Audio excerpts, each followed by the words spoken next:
Hola a todos, soy Clara Bonona, soy cardióloga del Hospital Clínico de Valencia, cardióloga clínica. Además, lidero un grupo emergente de investigación con un contrato Juan Rodés que nos focalizamos en la cardiología geriátrica, en la inmunotrombosis, también en lipidómica y en rehabilitación cardíaca tras un síndrome coronario agudo en pacientes vinculada a INSVACOR. Y la verdad es que como clínica tenía una inquietud para preguntarles a dos cardiólogos expertos intervencionistas que nos expliquen de forma sencilla pues en qué circunstancias están indicadas determinadas técnicas que a lo mejor no conocemos del todo. Para ello tengo a Rodrigo Estevez Loureiro, cardiólogo intervencionista del Hospital Álvaro Cunqueiro de Vigo. Además es responsable de los programas de intervencionismo mitral y tricúspide y del cierre de orejuela en su hospital, y además tengo nociones, no por él, de que también en otros hospitales de España pues va por allí para enseñar a otros compañeros. Y a Sergio García Blas, que es cardiólogo intervencionista del Hospital Clínico de Valencia y es responsable de la selección del paciente TAVI y también del intervencionismo estructural en nuestro hospital, que está creciendo exponencialmente. Hola a ambos. ¿Qué tal? Encantado de participar en este foro. La verdad que me parece una idea fantástica porque una cosa que parece que siempre existe como un gap, ¿no?, entre la clínica y lo que hacemos en la sala de hemodinámica, que yo estoy totalmente en contra y creo que herramientas así para intentar acercarnos y entender que al final somos todos el mismo equipo es una iniciativa fantástica. Hola a ambos, encantado de estar con vosotros y totalmente de acuerdo con lo que dice Roy. Así que esperando que nos preguntes, Clara. Pues nada, ya sabéis que una de mis frases no solo es la revolución del intervencionismo estructural, que la verdad es que se está comiendo un terreno de pacientes que antes a veces operábamos y ahora pues tenemos la oportunidad de ofrecer unas técnicas a pacientes mayores que antes pues a lo mejor incluso no operábamos. Y Roy, sobre todo a ti quería preguntarte, pues, por ejemplo, ¿en qué circunstancias crees que está indicado el cierre de orejuela, ¿no? Porque hay pacientes que tienen una contraindicación formal o muy alto riesgo hemorrágico. ¿Y qué experiencia tenéis en vuestro centro con esta técnica? Y si crees que hay un hándicap en el tratamiento antitrombótico periprocedimiento, porque no solo es una técnica local, sino al final tenemos que abordar de forma sistémica al paciente. Para dejarte hablar todo el rato, también quería preguntarte en qué pacientes está indicado el MitraClip. Yo creo que aún los clínicos no tenemos muy claro estos dos estudios con MitraClip y las indicaciones exactas, ¿no? En qué pacientes tenemos que pedir que nos valoréis esa insuficiencia mitral y qué posibilidades, por último, existen sobre el abordaje de la insuficiencia tricúspide, que para mí como clínica siempre pues es la gran temida cuando tengo un paciente que tiene insuficiencia cardíaca o insuficiencia tricúspide masiva y además tengo que indicar una cirugía. Pues la verdad es que es una cosa que sinceramente a mí me da miedo, ¿no? Entonces tener ahí un campo abierto en el abordaje tricúspide percutáneo creo que nos va a abrir muchas puertas. Adelante, Roy. Muy bien, muchísimas gracias por la introducción. Voy a compartir unas breves diapositivas simplemente para introducir un poco eso que me has dicho y no olvidarme de las preguntas porque tengo una memoria a corto plazo cada vez peor. Bueno, de lo que habíamos comentado, ¿no? Empezando por el cierre de la orejuela, que es una cosa que lleva bastantes años, pero la verdad que yo veo que, salvo en determinados centros, como que es algo que no acaba de arrancar completamente. Probablemente eso se deba a que no transmitimos bien exactamente cuál es su valor y a que muchos de estos pacientes dependen de otros servicios que a lo mejor el cardiólogo pues, no llega de una forma tan cercana como a su propio servicio o incluso no es capaz de transmitirlo bien en su servicio, ¿no? Entonces, ¿qué pacientes son los que nosotros tratamos habitualmente? Pues mira, de hace un año, un par de años, se publicó un consenso de la Sociedad de Arritmias y de la Sociedad de Intervencionismo Europeas sobre cuáles son los pacientes que podían ser los candidatos a cierre de la orejuela. La verdad que es un esquema que es un poco complejo porque incluye por el medio valorar determinados riesgos sobre qué paciente puede recibir anticoagulación o si puede recibir nuevos anticoagulantes. Y entonces yo te lo voy a intentar resumir en esta diapositiva que es mucho más sencilla y que quizás habla un poco más de nuestra experiencia personal. Uno, cuando empieza un programa de cierre de orejuela, inicialmente a lo que accede son a pacientes muy malos, que son los pacientes sangrantes, fundamentalmente pacientes de digestivo, que tienen sangrados múltiples, que ya se han probado 200.000 terapias, que se han intentado múltiples cambios de tratamientos, incluso suspensión de los mismos, o largas tandas de heparinas de bajo peso molecular, que son al final deterioran mucho la calidad de vida de los pacientes, y esos son los que en principio pues, nos llegan, ¿no? Por donde se suele empezar. Es decir, que no son los mejores candidatos, porque habitualmente cuando están en esta fase final, que sangran tanto, que tienen esas lesiones digestivas pequeñas, que no son tratables y que son muy sangrantes, independientemente de lo que nosotros le hagamos, muchas veces siguen sangrando. Lógicamente son pacientes que no pueden recibir anticoagulación. Pero vamos, como dentro de grupo, sería uno de los principales pacientes que vamos a tratar. Los sangrantes, que son pacientes que no puedan recibir anticoagulantes, ya sea de digestivo, urológicos, sangrados pulmonares, hemoptisis, etc. Hincapié especial, la hemorragia intracraneal. Nosotros insistimos mucho en el cierre de la orejuela en los pacientes con hemorragia intracraneal. Es cierto que las guías y las guías incluso en neurología todavía insisten en reiniciar anticoagulación, pues, si estaban con Sintrom con NACOS, por supuesto, si estaba con NACOS, pues incluso cambiar de NACO, variar la dosis, etc. Desde nuestro punto de vista y nuestra experiencia, es una patología que tiene una morbilidad tan grande que si se repite, entonces nosotros en general en nuestro hospital nos inclinamos siempre por el cierre de la orejuela y evitar la anticoagulación siempre que sea posible, sobre todo si los pacientes tienen datos de angiopatía amiloide. Hay pacientes que tienen un sangrado que puede ser hipertensivo, que esos a lo mejor pudieran tener más un pase, nosotros la cerramos igual porque preferimos evitar la anticoagulación, pero especialmente aquellos pacientes que tienen angiopatía amiloide cerebral, que tienen una tendencia altísima a sangrar, incluso con aspirina, esos pacientes es muy importante cerrarles la orejuela y mantenerlos el menor tiempo posible con antiagregación y no volver a iniciar anticoagulación nunca más. Yo al principio, cuando empecé a tratar a estos pacientes, pensaba que eran los pacientes sangrantes, pues que no tendrían muchos eventos trombóticos, ¿no? Porque parece como una contradicción, ¿no? Pero la realidad es que hemos visto un montón de pacientes, y yo revisando muchos cientos de casos de cierre de orejuela, hay muchos pacientes que son sangrantes y que se les retira la anticoagulación y hacen eventos embólicos, ¿no? Quiere decir que existe realmente como una unión de estos dos factores, por eso creemos que es un punto importante de los pacientes para cerrar la orejuela. Para ello es importante también, además de hablar con nuestros compañeros de cardiología, que muchas veces hacen interconsultas en estos servicios, tanto en neurología como digestivo, como uro, como otras neumología, que estén atentos siempre a estos pacientes, como nosotros ir a contactar con ellos pues en caso que sea necesario. Otros pacientes que nosotros también nos inclinamos bastantes, pues son pacientes que a lo mejor no han tenido muchos sangrados, pero tienen alto riesgo de sangrado y que pues sus médicos no son muy partidarios de tenerlos anticoagulados. Y son pacientes hepatópatas, fundamentalmente cirróticos, con plaquetopenia, con INR prolongado basalmente, sin ningún tratamiento. Esos pacientes para nosotros son unos buenos candidatos.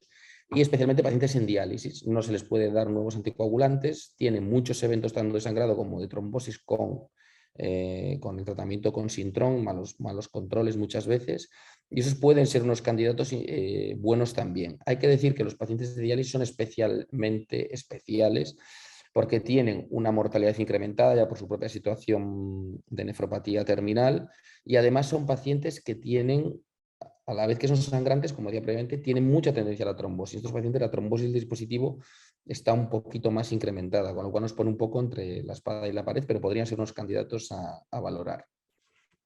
Otro grupo que para mí es importantísimo y nosotros actualmente somos los que más, o sea, la causa más frecuente que estamos nosotros teniendo a la de cierre de orejuela, son aquellos pacientes que, bueno, ictus refractarios, que son ictus a pesar de estar en tratamiento anticoagulante, ya sea con Sintrom a dosis normales o en nuevos anticoagulantes. Estos pacientes, que hasta ahora la mayoría de los centros lo manejan con cambio de tratamiento anticoagulante, etcétera, tienen una tasa de eventos altísima, altísima. Y nosotros, desde que hemos implementado el cierre de orejuela en nuestro centro, con estos pacientes, los neurólogos están encantados, es de lo que más nos envían, porque tú haces como una especie de doble protección, cierras la orejuela y el paciente sigue anticoagulado. Y entonces, la verdad que la tasa de eventos una vez cerrada la orejuela disminuye muchísimo. Nosotros intentaremos presentar algo sobre este tema bueno, ya se ha presentado en el Stroke, se presentará en la europea, un estudio colaborativo internacional, y además de nuestro centro, nuestra pequeña experiencia, la presentaremos también en el nacional, espero, pero la verdad que estos son casos que sí que los neurólogos no deberían tener ninguna duda. Y luego hay casos un poquillo más dudosos, como son pacientes que van a necesitar una triple terapia prolongada porque tienen múltiples stents o porque se le ha puesto un stent carotidio, pero quizás ahora con estas pautas que tenemos de triple terapia más corta o simplemente una semana, quizás estos que antes era un espectro más grande, quizás estos se han reducido un poco, pero bueno, son pacientes que también podemos considerar. En cuanto al tratamiento antitrombótico, pues no existe una norma única, tiene que ser individualizado. Y esto es una cosa que es un rollo para nosotros porque nos hace individualizar a cada paciente, revisar cada indicación y valorar un poco el tratamiento en cada uno. ¿Qué sería la situación ideal? Anticoagularlos, esa es nuestra experiencia. Si los podemos anticoagular, muchos de ellos que os digo, estos ITU refractarios que tienen nuevos anticoagulantes, mantenerse. En caso de que no se pudiese anticoagular completamente, una terapia durante un tiempo, 2-3 meses de media dosis de nuevo anticoagulante, se ha comprobado que puede ser una estrategia también buena comparada con la doble antiagregación. De todas formas, hay pacientes que no toleran la anticoagulación de ningún tipo y en esos pues tendremos que recurrir a doble antiagregación o monoantiagregación incluso en pacientes de muy alto riesgo, como pueden ser cirróticos, pacientes con múltiples sangrados. Siempre nos estamos jugando un poquito en estos casos un incremento del riesgo de trombosis del dispositivo. Y en aquellos pacientes con ictus, a pesar de anticoagulación, lo que nosotros hemos visto es que esos pacientes tienen más tasa de trombosis entre la orejuela y que también tienen más tasa de trombosis del dispositivo. En estos pacientes nosotros lo que hemos aprendido es que tenemos que ser, sobre todo en los primeros meses, mucho más agresivos. Los pacientes es posible que tengan una atriopatía, una enfermedad auricular súper trombogénica que hace que incluso con los nuevos anticoagulantes siga formando trombos, y es por eso que nosotros lo que estamos haciendo ahora es dar un nuevo anticoagulante más antiagregación por lo menos 3 meses, y en algunos casos que hemos visto súper ecocontraste espontáneo en la aurícula izquierda, etcétera, hemos dado un mes a veces de triple terapia incluso, porque si no la trombosis del dispositivo sí que se incrementa. La experiencia que nosotros tenemos con esta terapia, pues mira, en nuestro hospital hemos hecho más de 250 casos. En estos momentos estamos haciendo sobre 60-70 al año y la verdad que la tasa de complicaciones es muy baja. Tenemos menos del 0,5% de complicaciones o derrame pericárdico o algo de eso. Los últimos que hemos tenido eran en relación a la incorporación de una nueva vaina que bueno, pues que por ser nueva no tenía un manejo estándar y que era un poquito más agresiva. La tasa de trombosis del dispositivo, la última vez que la hemos mirado, estaba en torno al 4 o 5%, que es lo reportado en las series. Son pacientes con mucha comorbilidad y pueden tener también tendencia a la trombosis. Y sí que es importante que hemos visto un incremento discreto de esta tasa de trombosis en aquellos pacientes con ictus refractario. Por eso os decía antes que en nuestra experiencia esto de incrementar la estrategia de tratamiento antitrombótico, la intensidad en estos pacientes es importante. En el mundo ideal, además de cerrar la orejuela, que sabes, el paciente sigue teniendo un riesgo residual trombótico. En el mundo ideal, estos pacientes, en mi opinión, debería haber un mix ahí con un tratamiento antitrombótico que produjera muy pocos sangrados, pero que siguiese protegiendo al dispositivo con el tiempo de que se pueda formar un trombo ahí, porque eso quizás es el talón de Aquiles de estos dispositivos. Todavía no lo hemos encontrado, hay estudios en marcha. Y yo creo que en eso es bueno la discusión entre clínicos de cuál es la manera de abordarlo. Pues muchas veces si lo tolera dejamos aspirina de forma residual por proteger el dispositivo. Si se pudiese quedar con una dosis mínima de un nuevo anticoagulante, pues también nos parece que puede ser una opción buena. Quiero decir que no es una cosa cerrada, esto es como los stents coronarios, ¿no? Que hay enfermedad más allá de implantar un stent y no, esto no tiene que ser la reducción máxima de la terapia antitrombótica, hay que hacer una combinación ideal. En algunos pacientes no habrá que dar nada y en otros a lo mejor hay que dar mucho, y eso es fundamental la charla entre el clínico que lleva al paciente y el cardiólogo intervencionista para decidir cuál es la mejor estrategia. En cuanto a los pacientes en los que está indicado MitraClip o reparación mitral percutánea, pues la verdad que me gusta mucho esta pregunta, siempre que doy una charla, esto es uno de los temas más recurrentes, pero además me gusta porque va a salir publicado dentro de poco un consenso en la Revista Española de Cardiología, de las sociedades de cardiología clínica, insuficiencia cardíaca, imagen y cardiología intervencionista acerca del tratamiento mitral y tricúspide transcatéter. Y entonces me viene muy bien para introducir este documento que saldrá, que yo espero que tenga una gran difusión entre los clínicos sobre todo, y que habla un poco de las posibilidades que tenemos para tratar percutáneamente a los pacientes con insuficiencia mitral. ¿Cuáles son los candidatos más apropiados, digamos? Pues pacientes con insuficiencia mitral funcional severa con síntomas, disfunción ventricular, definimos aquí menos de 50%, que por supuesto no tenga una cirugía coronaria o una anatomía coronaria que haga plantear que tengamos que hacerle un bypass, y sobre todo si cumplen los criterios COAPT, que como sabéis son los criterios de ese estudio en el que se demostró que en la IM funcional añadir mitraclip al tratamiento médico óptimo producía una reducción muy importante de la mortalidad y de los ingresos por insuficiencia cardíaca. Tenemos también la insuficiencia severa sintomática, ya sea primaria o secundaria, en pacientes operados previamente de bypass. Estos pacientes, aunque no es prohibitivo operarse, pues probablemente sea razonable, dado que tienen muchas veces bypasses que cruzan por el esternón, sea razonable intentar una reparación percutánea para no tener que correr el riesgo de dañar los puentes. Y otro punto muy importante que la mayoría de los centros obvian y que quizás no lo recalcamos suficiente cuando hablamos de esto son los pacientes con insuficiencia mitral degenerativa o primaria, pacientes con prolapsos, con flails y que no son buenos candidatos quirúrgicos. Y aquí tenemos que incluir los que tienen un riesgo prohibitivo, pues por la comorbilidad X que sea, y en aquellos pacientes que no son buenos candidatos, pues porque son pacientes mayores, por encima de 80 años, que tienen alguna otra comorbilidad, que no son prohibitivos para la cirugía, pero que probablemente es muy razonable intentar un abordaje muchísimo menos invasivo, que a lo mejor en 1 o 2 días hace que el paciente esté en casa con una sutura en la femoral en vez de pasar por todo lo que supone con 80 y tantos años una cirugía extracorpórea con su posoperatorio y el deterioro funcional que eso les puede producir. También podemos considerar la reparación percutánea en otros grupos que quizás no están tan documentados en la literatura, pero que sí son muy útiles. Y ahí tenemos los pacientes con IM atrial, que habitualmente son pacientes de edad avanzada, con FAs de larga duración, que tienen mucha patología combinada mitral tricúspide y que son comórbiles y añosos. Y esos pacientes se están obteniendo buenos resultados. Tenemos pacientes que han sido operados previamente quirúrgicamente con anuloplastia y que ha fallado. Eso sí, la anatomía es buena y la visualización de los velos es buena, se puede hacer. Muy importante también los pacientes que desarrollan una insuficiencia mitral después de un infarto, ya sea del tipo un poquito más funcional por remodelado o con alguna rotura del aparato subvalvular que entre dentro, digamos, de la experiencia del equipo implantador. Nosotros hemos hecho trabajos en esto y hemos publicado en el último año un European Heart Journal muy interesante, en el que lógicamente los pacientes, estos son pacientes graves en mala situación, y esos pacientes, pues cuanto menos agresivos seas, si resuelves la insuficiencia, que es el principal problema que tienen muchos, pues tienen buenos resultados. Nosotros lo que hemos visto es un registro, lógicamente con sus limitaciones, pero que la mortalidad global es menor en el grupo de reparación percutánea en comparación con la cirugía en aquellos pacientes cuya anatomía era más funcional, digamos, ¿no? Una alteración del remodelado y restricción de velos más que una rotura del aparato subvalvular. Y es una cosa que hay que considerar.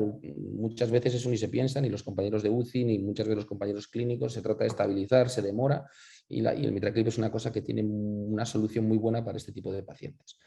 Otro punto muy importante son pacientes con IM funcional, pero que lo único que queremos es mejorarles un poco para llegar al siguiente paso, para llegar a una asistencia, para llegar a un trasplante, o que no entraban en lista de trasplante porque tienen hipertensión pulmonar muy alta, y con el mitraclip lo que podemos es mejorarle sus presiones pulmonares y que eso les haga entrar en lista de trasplante. No es para mejorar la supervivencia, lógicamente, pero sí para permitirte llegar al siguiente paso. Se ha comunicado recientemente el PCR los datos a 2 años de este registro, que es MitraBridge, que nosotros participamos, y que la verdad que los datos son muy interesantes. Incluso algunos pacientes se pueden sacar de la lista de espera de trasplante. Y por último, pues ya casos muy pocos, que son pacientes que sean inoperables y que tengan una obstrucción severa del tracto de salida por SAM en pacientes con miocardiopatía hipertrófica, pues unir ese velo anterior al posterior y evitar que se meta dentro del tracto de salida puede aliviarles eso. Este grupo de consenso ha desarrollado este algoritmo, que tampoco merece la pena comentarlo mucho, pero que es un poco el resumen de lo que yo os acabo de hacer, pero también incluye no solo la reparación borde a borde de mitraclip, sino en casos que se pueda realizar anatómicamente la sustitución transcatéter de la válvula, que es algo que cada vez también vamos a ver más.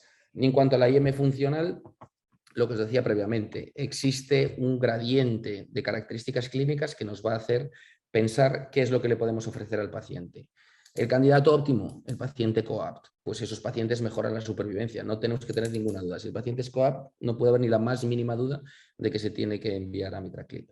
Existen otras características que no entrarían dentro de COAPT, pero que se pueden asociar a mejoría de clase funcional, mejoría de la calidad de vida, que para determinados pacientes que no tienen muchas opciones, pues puede ser una opción también y que tienen que ser discutidos dentro de los equipos que llevan a los pacientes. Es interesante que la semana pasada se publicó un subanálisis de Mitra-FR, que como todos sabéis es este estudio en el que el tratamiento con mitraclip no parecía aportar beneficio, de aquellos pacientes que sobrevivieron sin ingresos y sin morirse el primer año. Entre el primer año y el segundo, el mitraclip lo que producía era una disminución significativa de los ingresos. O sea que incluso en el peor de los estudios, o el más neutral, digamos, parece que mitraclip al final sí va a tener algún beneficio. Y por supuesto también hay un estudio dentro de COAPT, un subestudio, en el que en aquellos pacientes más parecidos a Mitra-FR, los pacientes no mejoraban su supervivencia, pero sí mejoraba la calidad de vida y la clase funcional, el test de los 6 minutos, que para determinados pacientes puede ser una cosa muy importante.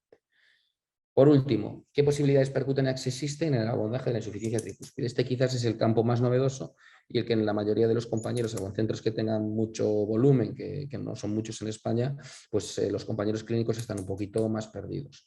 Posibilidades, tenemos múltiples, probablemente no tenemos ninguna que sea la mejor, por eso hay muchas que se están investigando y que todas tratan de imitar, son dispositivos transcatéter que tratan de imitar un poco las técnicas quirúrgicas. ¿Qué es lo que hacemos más hoy en día? Pues hoy en día lo que más hacemos es las técnicas borde a borde de reparación, tanto con Triclip o con Pascal, que es lo que más se hace y lo más sencillo y digamos lo que menos nos gastaría en cuanto a tiempo de sala en comparación con los resultados que obtenemos, y que el paciente se puede marchar al día siguiente, la mayoría de las veces.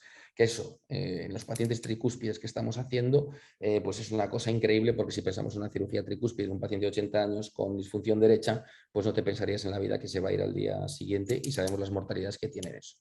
La otra cosa que estamos haciendo en este país es la anuloplastia con cardioband. Eso se hace en unos pocos centros, pero tienen experiencia, y si el equipo pues, quiere utilizar el dispositivo y el candidato es bueno, probablemente el resultado pueda ser bueno. Tenemos que pensar que la mayor experiencia que se tiene en el mundo es con el Triclip, y se han publicado los datos en el último PCR del registro PIRAIT, que tiene más de 300 pacientes ya, en el que se obtiene una reducción a insuficiencia tricúspide moderada o menos del 70%, que es una cosa que es bastante espectacular, teniendo en cuenta que más del 90% tienen insuficiencias tricúspides masivas o torrenciales, que creedme que yo tengo algo de experiencia en esto, es una cosa muy difícil de tratar. Es un dispositivo que responde bien y los resultados son buenos, con mejorías muy importantes de la clase funcional. Y después tenemos sistemas de reemplazo. Y tenemos sistemas de reemplazo ortotópicos, válvulas que se ponen dentro de la válvula nativa. Se hizo una experiencia inicial hace unos años en España con una válvula que es esa que veis ahí, que se llama Navigate, que se implantaba por vía transatrial, muy agresiva. Y ahora ya tenemos alguna experiencia con alguna válvula que se está implantando en posición ortotópica a través de catéteres transfemorales. Nuestro hospital ha hecho los primeros implantes en España de la válvula Cardioval, y también probablemente dentro de un tiempo tendremos experiencia con esa válvula que veis ahí que se llama Lux. Y si no podemos hacer un reemplazo transcatéter en la posición ortotópica, pues sabemos que podemos hacer implantes heterotópicos en las cavas, ya sea con 2 stents en las cavas, lo que sería el trick valve, o con prótesis stents graft que cubren desde una cava a la otra con una válvula en el medio. ¿Qué consigues con eso? Disminuir las presiones en el territorio venoso. Y eso mejora la perfusión hepática, disminuye la congestión renal y los pacientes orinan más. Y nosotros acabamos de publicar ahora los resultados de 35 pacientes con el dispositivo Trick Valve, que es el estudio que le otorgó al dispositivo el marcado CE.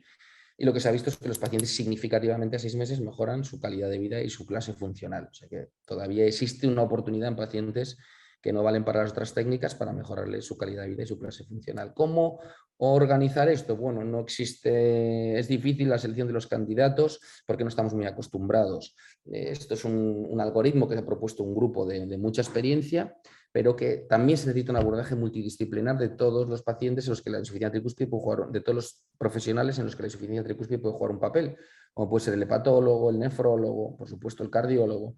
Entonces, lo que se busca inicialmente son pacientes que no tengan un ventrículo terriblemente destrozado y que tengan unas presiones pulmonares, unas resistencias que nos hagan pensar que el paciente no le va a claudicar el ventrículo cuando le hagamos un procedimiento. Y eso son fundamentalmente, trataríamos de evitar hipertensiones pulmonares severas fijas. Aquellas que son postcapilares, que tienen elevaciones izquierdas, esas tienen un comportamiento similar a los que no tienen hipertensión pulmonar. también es una cosa muy importante que tenemos que tener en mente, es que en aquellos pacientes que no tienen hipertensión pulmonar puede ser un indicador de disfunción derecha muy grave. Por lo tanto, los parámetros de gasto cardíaco, resistencias, PAPI, etcétera, son importantes también para decidir a los candidatos. Y el primer paso que se da siempre es intentar valorar la reparación borde a borde, porque es lo que menos tiempo consume, lo que más experiencia tiene y tiene buenos resultados. Si no vale para eso, y eso depende de una serie de características anatómicas, se puede pensar en otras alternativas. ¿Qué es lo que haríamos en nuestro centro? En nuestro centro haríamos un escáner y pensaríamos la opción número 1, una sustitución valvular ortotópica, que es cierto que no se puede hacer en todos los centros. En caso que no se pueda, hay algunos centros que pueden plantear hacer un cardiovano, incluso de primera elección, que puede estar bien si anatómicamente es un buen candidato. Y en caso de que ninguna de estas opciones valga, pues si el paciente todavía se considera que puede tener algún tratamiento para mejorar su calidad de vida y sus síntomas, se puede pensar en un tratamiento de cavas. Y más o menos este es el esquema que seguimos con todos. ¿Cuándo es el momento de indicar esto? Este es el gran problema, ¿no? Los resultados muy malos de la cirugía muchas veces serán debidos a que los pacientes llegaban pues, en una situación muy avanzada. Y eso, lógicamente, no lo queremos tampoco para el intervencionismo. Tiene muchísimo menos riesgo, la mortalidad es menor, pero los resultados también van a depender de la situación en la que llegue el paciente. ¿Qué es lo que hago yo habitualmente? Yo si veo una insuficiencia tricúspide severa o más, que tiene dilatación ventricular o algo de disfunción ventricular o los mínimos síntomas, yo ya lo planteo para un tratamiento, el que sea. Se puede comentar en Heart Team, se puede... Y en función de las características, es importante utilizar los nuevos scores que evalúan un poco más el TRI-score o el score de la PARC, que evalúan un poco más los pacientes con insuficiencia tricúspide y entre todos decidir pues, cuál es el mejor tratamiento para ese paciente y darle esa opción. ¿Qué es lo bueno que tiene el transcatéter? Que es muy poco agresivo y que en el peor de los casos pues, el paciente se queda como está y al día siguiente está en casa. Porque la cirugía puede tener un gran resultado, pero es que su agresión es mucho más grande y en estos pacientes pues, la mortalidad también. Y nada más, chicos, esto es lo que quería compartir con vosotros. Voy a dejar de compartir. Muchas gracias, Os he Roy. soltado un rollo terrible, quizás tendríamos No, que tomar esto de punto de partida para discusiones más para nada, a mí me ha parecido cercanas. espectacular, espectacular. De hecho, no esperaba lo contrario. Yo os adelanto que estoy preparando una jornada de diálogos clínico-hemodinámica para el acercamiento y hay muchas cosas que desconocía. Y de hecho hay palabras que, bueno, ya has nombrado los 80 años, que yo creo que eso es futuro, porque yo soy un poco visionaria, ¿no? Y por eso lo de la revolución, que me gusta mucho, creo que el intervencionismo estructural tiene una proyección impresionante. Has nombrado la miocardiopatía auricular.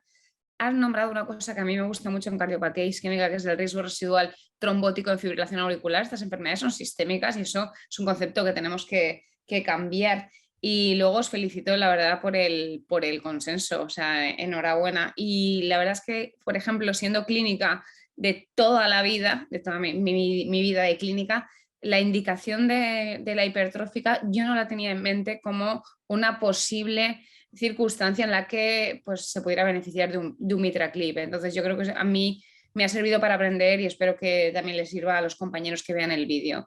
Y nada, ahora vamos con Sergio con la TAVI, que la verdad es que como él ya me conoce, ya sabe que voy a improvisar, y es que no solo le voy a preguntar pues, las indicaciones de la TAVI en alto riesgo, está claro, si hay un límite de edad, en 2050 habrá 70 millones de nonagenarios en el mundo y probablemente cuando nosotros seamos nonagenarios y no nos hemos muerto, pues habrá más millones de nonagenarios.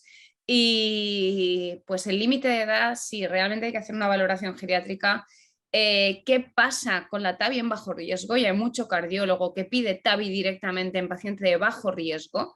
Y sobre la futilidad, que es una palabra que a mí me encanta, pero yo creo que es muy importante. Y una pregunta que no tiene diapositiva Sergio porque no sabía que se la iba a hacer y se me acaba de ocurrir, pero creo que los clínicos, y yo lo veo en mi día a día, tenemos duda, es ¿qué pasa con la TAVI en insuficiencia aórtica? Esto no hay diapositiva, obviamente, porque lo he improvisado, pero podéis comentarlo entre los dos y con eso ya cerraremos el vídeo y, por supuesto, a la jornada presencial los dos estáis más que invitados. Adelante, Sergio.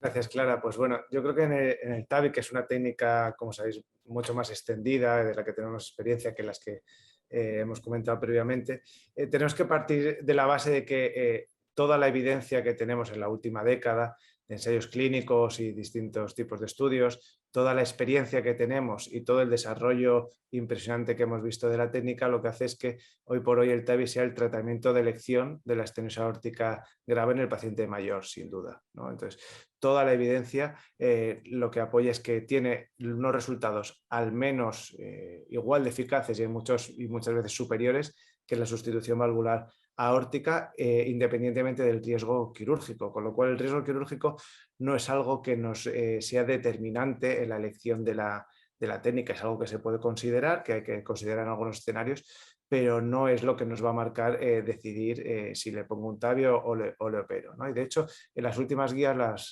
recientes de valvulopatías, van un poco en esta línea y lo que nos dicen es que por encima de 75 años, sabemos que la edad es totalmente arbitraria, ¿no? Pero es útil poner un límite de edad, es una cosa práctica, ¿no? Para tomar decisiones. Entonces, por encima de 75 años nos recomiendan que pensemos en TAVI directamente. Y por debajo de 75 años, pues en circunstancias seleccionadas, ¿no? En pacientes de más riesgo quirúrgico, ahora sí, o en aquellos en los que alguna situación les ponga en mayor riesgo de cirugía.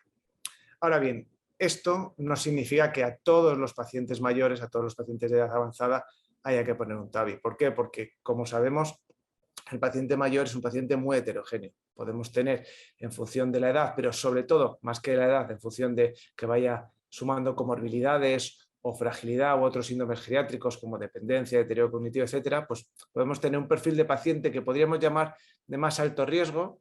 No sería un alto riesgo quirúrgico, me refiero, sino un alto riesgo en general de ese paciente, un paciente más frágil, más comórbido, más añoso, o un paciente más robusto, un paciente que no tenga grandes comorbilidades y que sea un paciente con un buen estado funcional.